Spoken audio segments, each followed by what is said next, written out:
దుత్తులూరు మండలంలోని ఏరుకొల్లు గ్రామంలో గత కొద్ది రోజుల నుంచి గ్రామంలోని ప్రజలు విషజ్వరాలతో అల్లాడుతున్నారన్న దానిపై N3 న్యూస్ లో విషజ్వరాలతో అల్లాడుతున్న ఏరుకొల్లు అన్న కథనం వెలువడింది. ఈ కథనంతో మండల అధికారులు తక్షణమే స్పందించారు.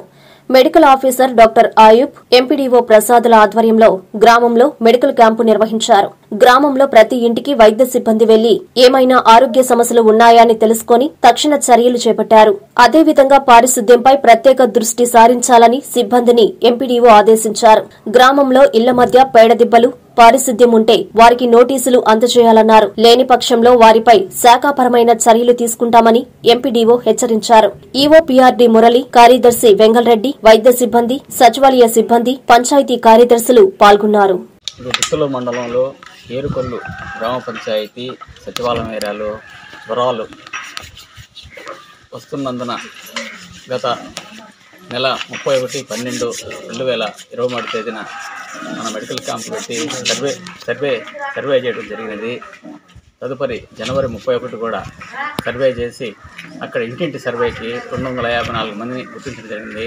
అందులో 9 మంది మాత్రమే జ్వరాలు వచ్చినట్టు తెలియనందువలన మన వైద్య సిబ్బంది, గ్రామ పంచాయతీ కార్యదర్శి ఆధ్వర్యంలో ఇక్కడ వెంటనే ఇళ్లకెళ్ళి వాళ్ళకి మెడిసిన్స్ ఇచ్చిన తర్వాత జ్వరాలు తగ్గినాయి. మళ్ళా గత 3 రోజులు వస్తున్నట్టు నిన్న వార్తాపత్రికల్లో మరియు ఛానల్స్లో వచ్చినందువలన ఈరోజు మెడికల్ ఆఫీసర్ గారు సందర్భంగా ఇక్కడ మెడికల్ క్యాంప్ ఏర్పాటు చేసి మేమందరం డోర్ టు తిరిగి శానిటేషన్ ఎక్కడ బాగలేదో అక్కడ బ్లీచింగ్ ఉన్నాము పంచాయతీ కార్యదర్శి చెల్లించి ఈవో పార్టీ గారు నోటీసులు తయారు చేసి వాళ్ళకి వెంటనే 3 రోజుల లోపల ఆ దెబ్బలు ఎత్తవలసిందిగా తెలియజేయడం అనేది. తెలియజేస్తూ వాళ్ళపైన మన గ్రామ పంచాయతీరాజ్ చట్ట ప్రకారం వాళ్ళ మీద చర్యలు తీసుకోవడం. ప్రస్తుతం గ్రామంలో ఎటువంటి జ్వరాలు లేవు. ఇద్దరికి జ్వరాలు తెలిసింది, వాళ్ళకి కూడా మెడిసిన్స్ ఇవ్వడం జరిగింది. డాక్టర్ గారు ఆధ్వర్యంలో ఈరోజు మెడికల్ క్యాంప్ పెట్టి అంతా ప్రశాంతంగా తెలియజేస్తున్నాను. Thank you. మెయింటైన్ చేసే విషయాలండి, ఫస్ట్ పశువుల్ని ఇంట్లో కట్టుకోకూడదండి. ఆ దిబ్బలు అనేవి ఊరు బయట ఉండాలండి. హైజీన్గా మెయింటైన్ చేసుకోవాలండి. వాటర్ అనేవి కాల్చి చల్లార్చిన వాటర్ తాగాలండి. ఈ కొన్ని డేస్ ఇట్లా మెయింటైన్ చేసేసి నీట్గా ఫాలో హైజీన్ కండిషన్స్ మెయింటైన్ చేసి ఇట్లాంటి ఫీవర్స్ అయితే అవ్వండి. ఈ వైరల్ ఫీవర్స్ ఏంటంటే కంటాజియస్ కాబట్టి పక్కన వాళ్ళకి కామన్గా వస్తూ ఉంటాయండి. ఇమ్యూనిటీ లో ఉంటే మెయిన్గా ఓల్డేజ్ వాళ్ళకి ఎక్కువ వస్తూ ఉంటాయి. వీళ్ళు కొంచెం నీళ్లు పరిశుభ్రంగా ఉంచుకొని వీళ్ళు గ్రామాన్ని కూడా నీట్గా పెట్టుకుంటే ఊరోళ్ళు కూడా బాగా పెట్టుకుంటే ఇట్లాంటివి ఏమి రావండి. అది వాళ్ళకి కూడా మేము వాళ్ళకి చెప్పాము. ఎంపీడీఓ సార్ దృష్టికి కూడా తీసుకున్నాం. సార్ కూడా వాళ్ళకి చెప్పారండి. అండ్ వీళ్ళు ఫాలో అప్ అండి. ఇట్లానే క్యాంప్స్ కంటిన్యూ అవుతాయండి. టిల్ ద 0 కేసు వచ్చేదాకా మేము క్యాంప్స్ కండక్ట్ చేస్తామండి. లేదండి, నేను దుత్తులూరు మెడికల్ ఆఫీస్ డాక్టర్నండి.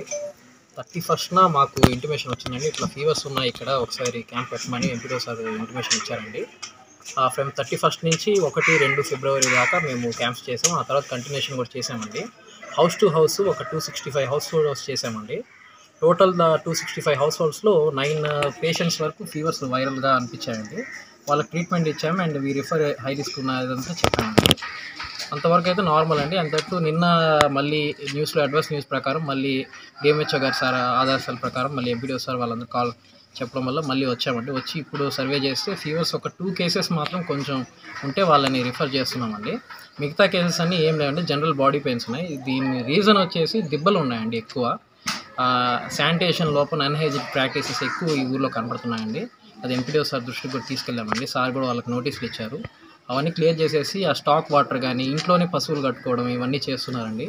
అవన్నీ కొంచెం మానుకొని కొంచెం హైజీన్ ప్రాక్టీసెస్ మెయింటైన్ చేస్తే ఇట్లాంటి విష జ్వరాలు ఇంకా రావండి. అది ఏమంటే ఈ డోర్ టు డోర్ సర్వే చేసినప్పుడు ప్రతి ఇంట్లో కూడా వాళ్ళు పశువులను కట్టేసుకోవడం అది జరుగుతుంది.